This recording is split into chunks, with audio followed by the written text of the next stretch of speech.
I haven't filmed in this room for a little while.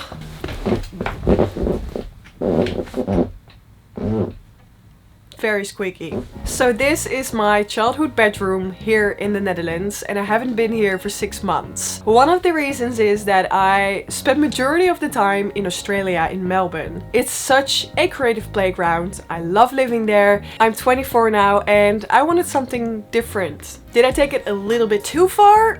Maybe.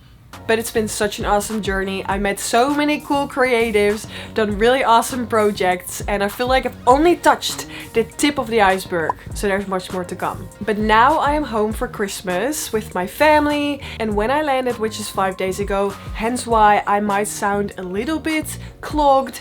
I always get sick from the plane. I don't know what, actually I know what it is. You're in a closed off cabin for 24 hours with a lot of different people, with a lot of different smells and recycled air. But I got home, I opened my laptop and I saw an email from Smallrig. They told me they've seen my short films that I've created the past year and they're challenging me to make one at home. And I think the stars aligned, the timing is perfect, I'm back home here and challenge accepted. But when you're at home, there's no sunsets to work with, I don't have a model. Yeah, so I'll be filming myself. And the first thing that came to mind is why not make a short film about Christmas? I know it sounds super cheesy, promise me, I am not the cheesy type, so bear with me. And they've sent me a care package with lighting to help me create this short film. So the box is literally that big that I have to unpack it on my kitchen floor. I've got my trusty pocket knife. Let's do this. Also, I actually have no idea what's in this box, so we're unpacking it together for the first time. It's a box in a box. Pretty important. A solid tripod. Ooh! It comes with an extender, so if this is not tall enough, we can make it taller. This is a mini spotlight. I'm upside down. Woo! So by zooming outwards, the light will get very slim, and by zooming inwards, the light will get very wide and spread out very nicely too. Is it me or does this look like a little gun from Halo? Okay, cool. I'm using my 35mm f1.8 for this type of talking head footage. Sometimes it loves to lose focus. Second box, the RC60C RGB LED video light.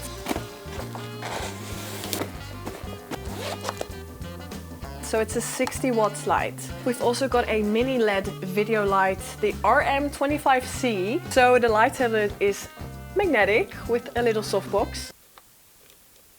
Oh! Do not do that. And last but not least, a parabolic softbox. I feel like that should be enough lighting to make this short film. And something I've learned from creating those 2 other short films is that a storyboard is honestly the most important part. Now let me quickly run you through my story idea. We all have that box on our attic with Christmas ornaments. And you've seen that box ever since the moment you entered this earth. It's been in your family forever and it always reminds you of all those Christmas memories. And every year it reappears. I promise it's not cheesy, it's not cheesy. I also just want to say that I've learned from this that I suck at drawing. I thought I used to be much better. So next time I'll just stick to my digital storyboards. This has got to do for now. And then the moral of the story is, yes, this box might go up the attic, but the memories, they stay with you. I want to make a voiceover too. And that one I'm gonna do myself. Let's see if my Dutch accent might actually add to it. Okay, so we've got a plan, we've got a storyboard, and we've got the gear.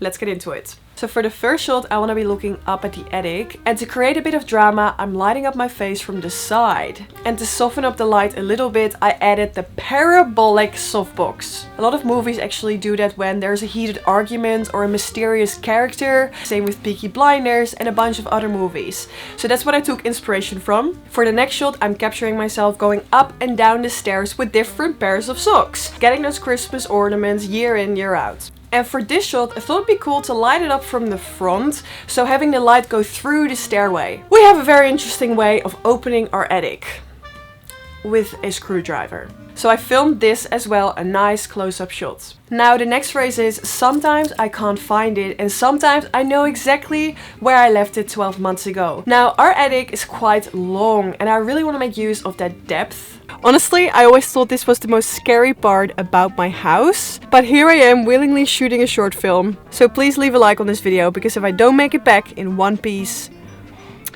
yeah, you know where to find me. Now I think it's really cool to use the spotlight light to light myself up from above. Almost as if there's this teeny tiny light shining on me, trying to go through all the boxes to find that one specific box. And then I thought it'd be really cool if it goes into a sequence of memories and happy moments. And something that really reminds me of home is the LP, is it an LP player? A record player? So I wanted to include that in there as well. By the way, for the LP, I chose for a blue LP on purpose because we've got some orange tints in this scene and blue complements it. So it's just visually nice to look at. And I think we've all been here, but we've dropped a Christmas ornament, thinking it would break. You would get a little bit into trouble. That's something I wanted to include in this memories section as well. But I really wanted the Christmas ornament to sort of drop straight in front of the lens. And that was harder than it looked.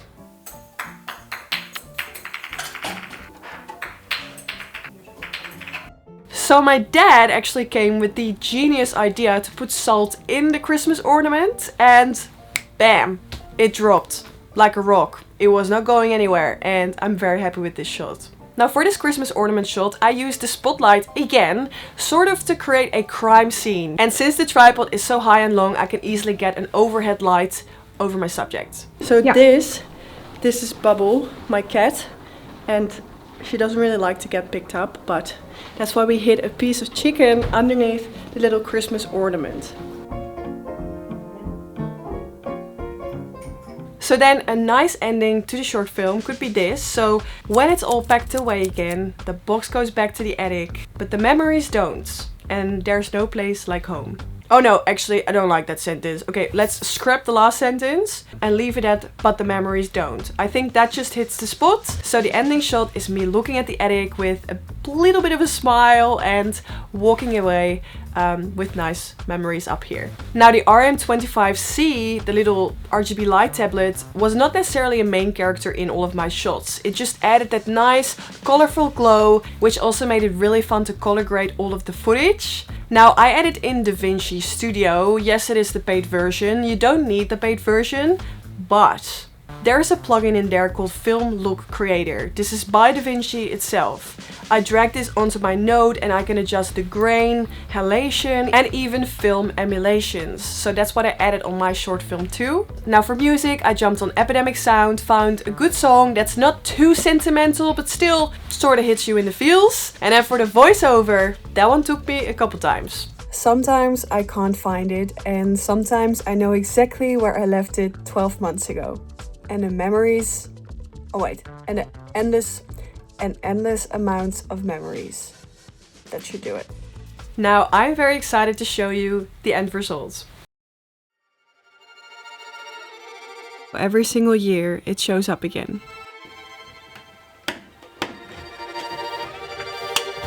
It's my annual reminder that the attic still exists.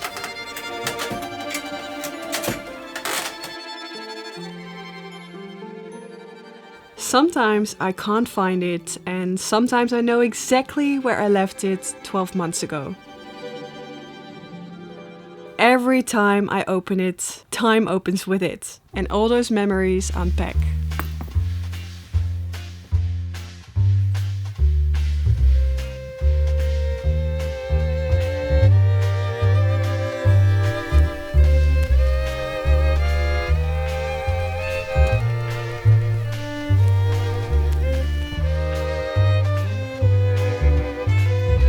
Always way too soon. The box goes back to the attic.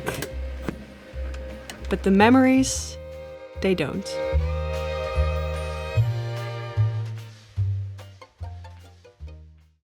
I am super excited to hear your thoughts on my short film in the comments down below. Also, if you've got any maybe feedback how I could have improved this, and have a scroll through the comments yourself as well. You might learn something from it too.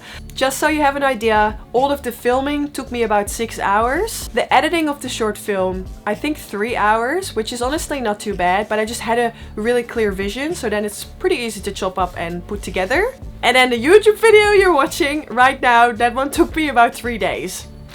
It's funny how that works, right? The behind the scenes always takes much longer to edit. And of course, if you want to check out the lighting, then definitely head over to the description box. That's where you can find everything I used in this video.